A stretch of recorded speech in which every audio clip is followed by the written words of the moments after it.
කොහොමද? දැන් ලුණු කමුද? දැන් ලුණු සැපද? දැන් ලුණු හොඳද? කොහොමද මැනීම?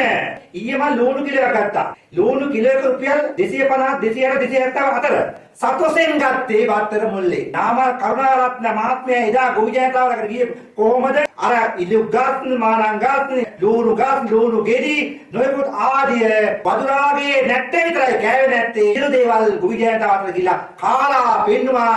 උඹලාට අපි රජයක් ආවැටි උඹලට හොඳට සලකනවා. සලකපු සලකිල්ල කොහොමද ලුණු ගෙඩියක් දැන් මැනලා ගන්න සිස්ටම් එක හදුවා.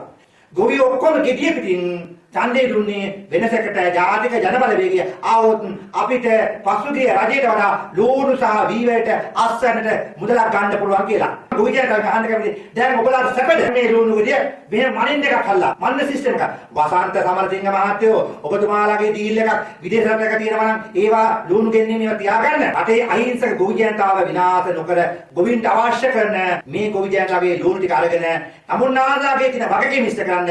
මෝරකලන්තත් ලාකාන්තත් වසන්තත් ජනාධිපතිවරයාත් ඔක්කොම අනුරාධපුර දිස්ත්‍රික්කේ ගොවියෝ මිසක් මහා පරිමාණයේ මුදලාලා නෙවෙයි. ගමේ ගොවියෝ නම් ගොවි ප්‍රදේශ රජ කරන ගොවියෝ ටික ගොවින්ට අවශ්‍ය කරන පහසුකම් දෙන්න ඕනේ.